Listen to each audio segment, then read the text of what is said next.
Hello everyone, what you're about to see is the in-depth look at our new game, Who Killed Dr. Crowe. Please enjoy this look behind the mask at what went into the process of creating our game.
Hello again, my name's Carson. And my name's Boston, and we are the producers behind Who Killed Dr. Crowe, a murder mystery set in the 1910s where you must investigate the untimely murder of Dr. Normus Crowe among a cast of unlikely guests. But be quick, as you only have 3 days to solve this mystery and prove the innocence of your dear friend, Glenn Cyrus. For this project, we were tasked with creating a short game demo within a 3-month span with a team of about 13 people. The first order of business was creating the game concept. We threw around a few ideas, and had at first been drawn to doing a horror game, but we ultimately landed on the idea for a murder mystery puzzle game instead. We took a lot of inspiration from games like Rusty Lake Hotel and Danganronpa, as well as movies like Knives Out. For the team, we decided to split our teammates into 3 groups, an art team, a programming team, and a design team. This helped us a lot throughout the development process of the game and delegating work to the team members and splitting up the management between me and Carson. One of the first things we started on after getting our concept down and our teams assigned was the setting and the art style. We'd originally planned on going with a hotel, but a bit later decided on a Victorian manor as it seemed a bit more fitting to the theming of the game. We created a list of almost all the assets we'd need in the game and split those assets up into kits, which we then divided amongst the art team. We spent the first 2 weeks or so creating reference documents for each kit to give to the artists. Now we'd like to give the floor to the art team so they can discuss their process and the time throughout the project. Hello all, my name is Delilah Hubner, and I was the environment artist on Who Killed Dr. Crowe. My main assignment was to create the interior modular kit used throughout the game. The interior modular kit was by far where I learned the most on this project. As this was my first time making an interior modular kit, I spent a large amount of time researching the methods to create the most versatile kit possible. In the end, I ended up creating a yellow wall kit and a full wood detail kit, including 2 variations in each kit with a square and rectangle detail. For the modular kit, I made base walls, square and rectangle corners, rectangle curved corners, doorway piece, curved doorways, ballroom window, standard window, curtains, 4 different pillars, and finally height variations of both kits. I additionally created a separate modular kit applying Iana's green wallpaper material. In addition to the modular kit, I created stairs asset using Iana's carpet material, outdoor wall light, interior wall light, chandelier, ceiling light, vent, yellow wall texture, and finally the trim sheet texture. From completing this project, I can now say that my workflow and skills in creating modular kits has greatly improved, and I'm happy to say my time spent on this project was well spent. Hi, my name is Kaylee Thornton, and I was one of the 3D artists who worked on Who Killed Dr. Crowe. I made the hallway and bedroom prop kits. To begin, I made a rough blockout for each model in Maya, like this one for the bed model, using measurements and references that were provided by the producers. Next, I started refining each model, adding in the finer details. Once the shape of the models were correct, I took them into Substance Painter to texture them. Hello, my name is Ayana Green, and I worked as the material artist, 3D artist, and sound designer for Who Killed Dr. Crowe. Over the course of the semester, I created models for modular environment kits for both the hallway and dining room in Autodesk Maya, then textured them using Adobe Substance Painter. I also developed a variety of materials like grass, rug, ceiling, wallpaper, and wood flooring using Adobe Illustrator, Substance Designer, and Substance Sampler. On the audio side, I sourced and edited sound effects for the game, including menu interactions and gameplay audio using Adobe Audition. It was a great opportunity to bring both the visual and auditory elements of the game to life. Hello, my name is Alyssa Wise, and I'm one of the 3D artists who got to work on the game Who Killed Dr. Crowe. I was in charge with working on the front desk props and some of the library props. This includes the key rack, the front desk, the lamp, the clock, various bookshelves, and various books and papers. I was also in charge with modeling one of the hero pieces, which is the bookshelf with the secret drawer that was then animated in the game. I had such a fun time. This was a great experience, and I loved working with this team. Thank you. Hi, my name is Kevin Murray, and I was one of the 3D artists for Who Killed Dr. Crowe. For our game, my role was to create several of the furniture assets, including the pool table and fireplace. I was also responsible for creating an outdoor modular kit, as well as various props that could be reused throughout the game, such as outlets and light switches. Overall, it was an incredible experience working with such a talented team. Thank you, and now back to the producers. While we worked on the art directions, we also discussed gameplay elements and systems.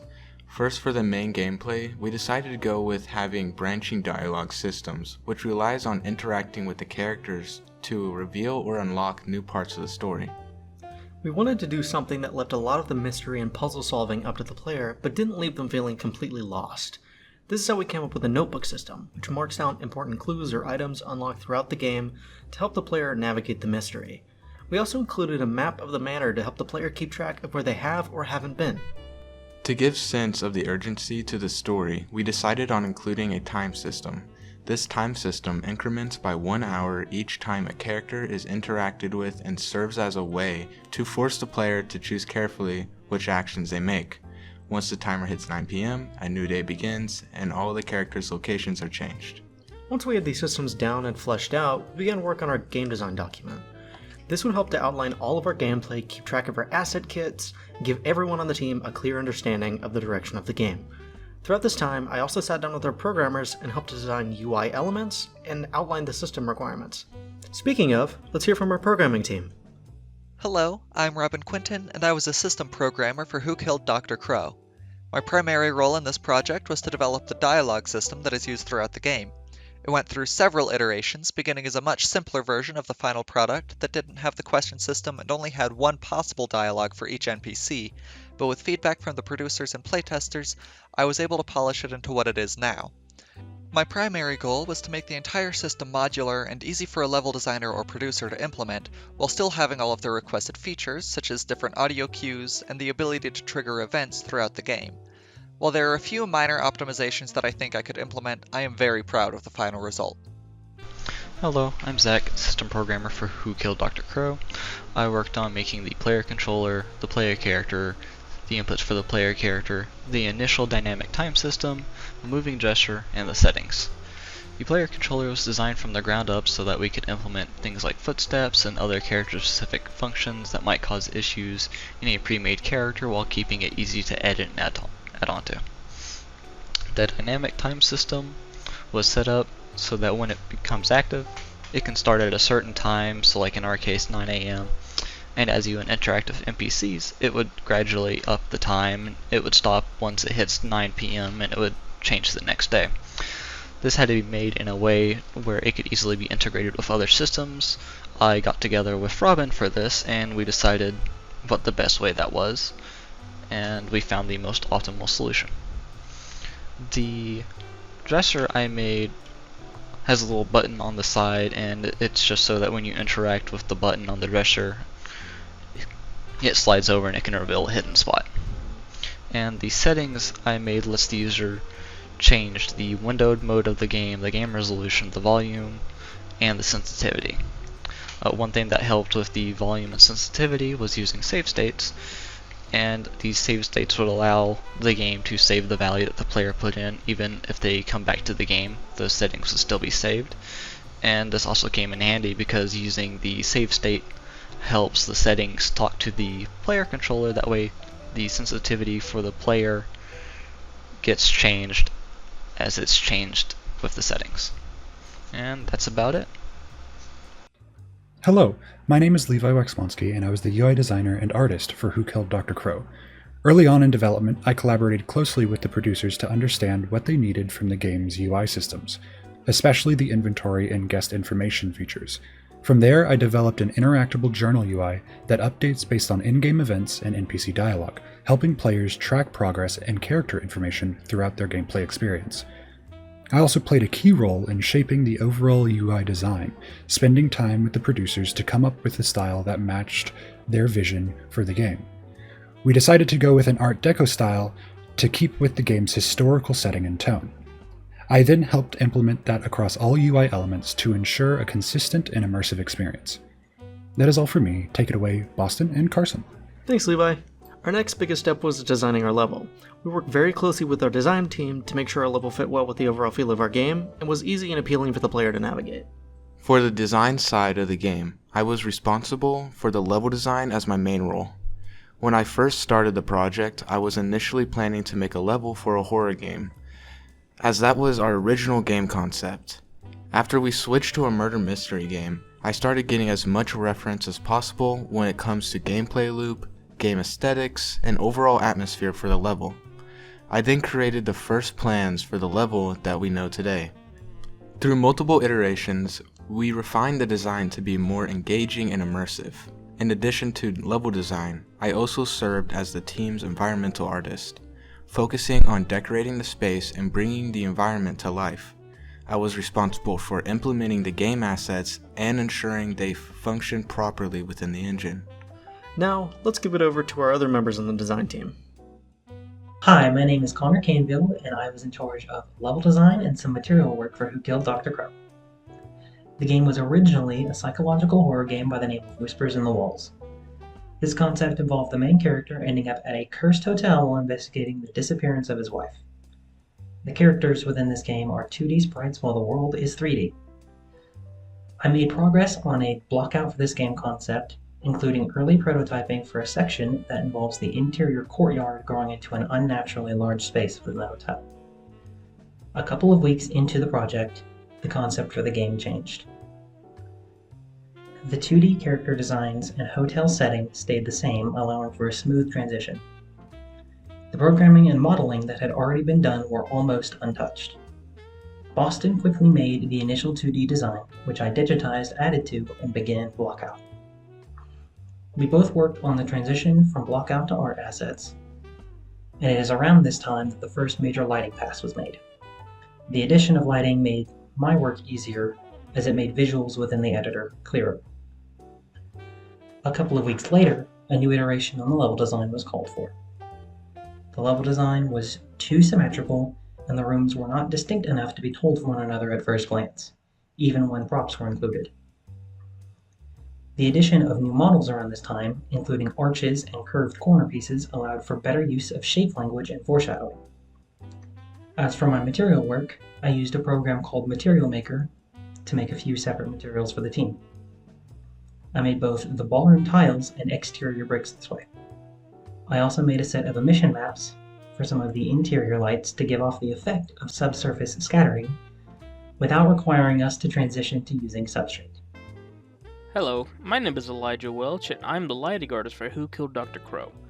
My job as lighting artist was to fill the game with ambient lighting to give the player a more natural and visually appealing experience while playing.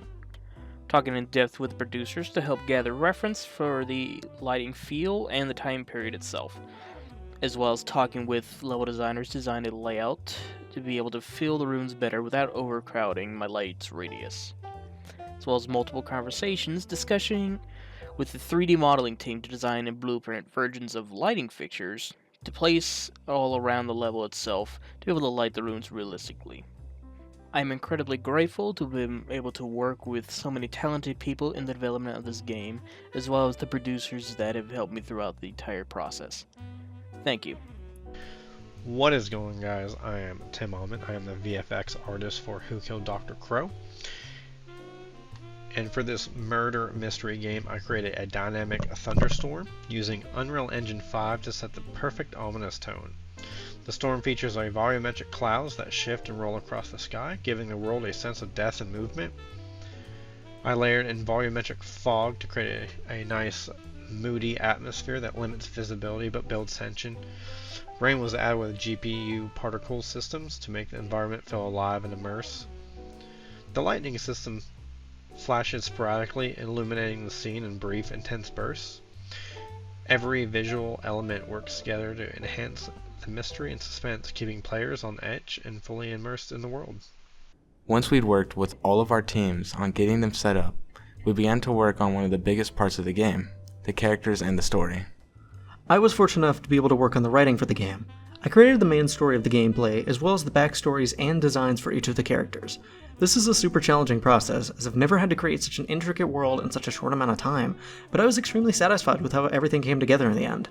I worked hard to make sure the story was fun for the player, and that none of the characters felt stale at any point in the game.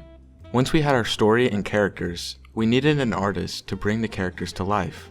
We brought on Maggie Sanders as our character artist, and she was a huge help in bringing the final game together.